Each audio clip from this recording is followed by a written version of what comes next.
noite a todos. Eu vou passar a palavra agora para o próximo palestrante, que é o Dr. Vardeli, que vai falar sobre a história da infecção puerperal. Eu vou, como nessa época de pandemia, então surgiu a ideia, então, de uma aula que eu já falo há muito tempo sobre a história da infecção puerperal. Vocês vão ver que em alguns slides tem, então, um termo também de febre puerperal. Naquela época, todas as doenças infecciosas eram geralmente chamadas de febre. Eu inicio sempre essa minha apresentação com um parágrafo de Charles de Lucena-Meiggs, do século XVIII, que ele fala, século XVIII para XIX, que uma sensação de medo é despertada quando profere o nome febre puerperal, pois nenhuma doença aguda é mais terrível do que essa. Há algo tão tocante na morte de uma mulher que acabou de dar à luz, algo tão pesaroso na frustração de esperanças acalentadas, algo tão lastimável no abandono do recém-nascido indefeso, para sempre privado daqueles meigos cuidados, carinhos de que tanto necessita, e o coração mais duro e sensível à catástrofe. É uma espécie de profanação. A morte materna, eu como sou obstetra, sem dúvida representa tudo isso que o professor Charles Meiggs citou. A febre puerperal já tinha alguma informação de Hipócrates através do 43º aforismo, em que ele na época chamava a inflamação de erisipela. Se a erisipela contagiosa do útero acometer uma mulher após o parto, provavelmente se mostrará fatal, mostrando então a gravidade da doença. Uma epidemia no século XVIII aconteceu na França. Foi a primeira epidemia documentada que aconteceu então no Hotel Dieu de Paris, sobre febre puerperal. Houve várias teorias para tentar explicar a febre puerperal.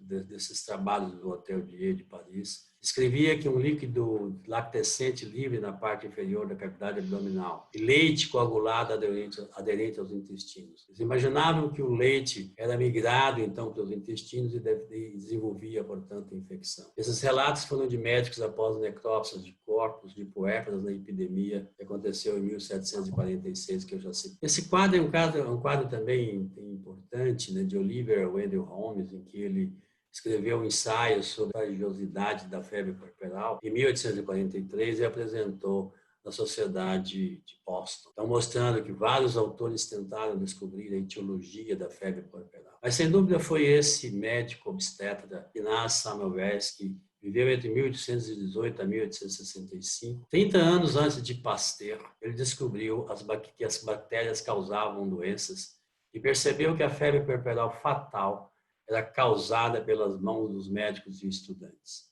Ele realizou o primeiro teste estatisticamente correto a demonstrar o valor da sepsia antes da descoberta do germe causador da doença, o estreptococo, que foi descoberto por Pasteur. Como que ele chegou a esta conclusão, que aliás foi uma conclusão que levou uma discussão muito importante entre os colegas, porque muitos colegas os médicos dele não ficaram muito satisfeitos com a ideia de que eles eram responsáveis pela infecção puerperal.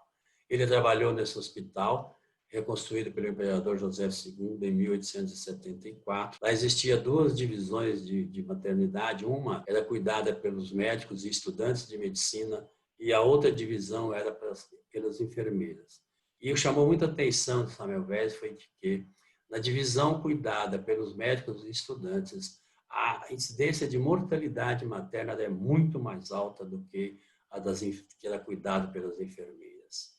Então, houve um acidente importante para ele. Foi em 20 de março de 1847, um colega dele do hospital Colética, foi ferido acidentalmente o dedo por um bisturi de um estudante. Então, eles estavam provavelmente secando um paciente e aí um estudante feriu durante uma necrópsia e ele morreu de infecção generalizada em poucos dias. E ele foi necropsiado, então, por Semmelweis. E seus órgãos e tecidos estavam, então, totalmente permeados de pus. Aqui, naquele momento, então, abriu uma grande luz para Semmelweis.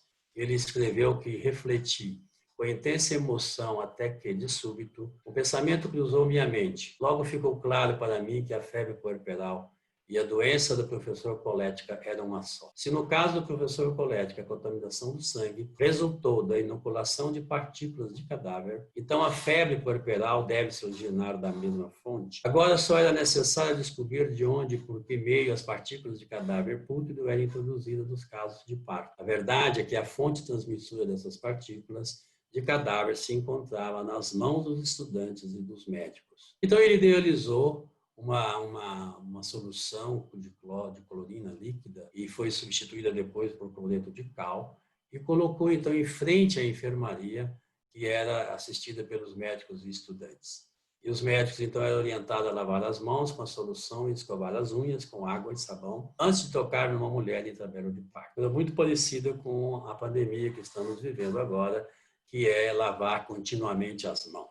Só com isso houve uma diminuição. Veja aí esse quadro belo representando esse momento e mostrando então São Melvés aqui no fundo. Então veja que só com essa medida extremamente simples houve uma grande diminuição da morte materna por infecção ou por febre puerperal. Ele levou algum tempo para publicar o trabalho dele, mas em 1861, 14 anos após as primeiras descobertas, ele escreveu um livro com esse título alemão, A Etiologia, o Conceito e a Profilaxia da Febre Puerperal. Esses trabalhos de São Melvés não foram aceitos de imediato, porque, como eu já comentei, ele achava muito improvável que os médicos fossem os causadores da doença. Ele foi hostilizado no hospital, foi demitido pelo chefe, ele teve alguns problemas, portanto, psicológicos, foi internado no hospital psiquiátrico e passou a ter surtos de delírio. Na sua necrópsia foi encontrado sinais de violência e espancamento, que evoluíram para infecção com formação de abscessos generalizados. Então, ele foi diagnosticado como portador de demência pré-senil, com essas duas hipóteses. Pouco tempo depois, sem dúvida, os trabalhos de São Melvés foram reconhecidos e validados por outros infectologistas,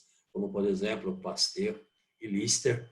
E aí a comunidade médica, então, da Universidade de Budapeste, voltou atrás e fez a ele várias homenagens. Criou, então, o Memorial São Melvés, e seus restos mortais foram trazidos do túmulo desconhecido em Viena e colocados primeiro no mausoléu da família, no cemitério em Kerepes.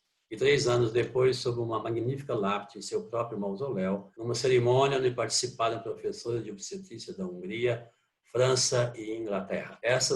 Ele tornou-se medalha na forma de dinheiro, mas as grandes homenagens são essas, realmente.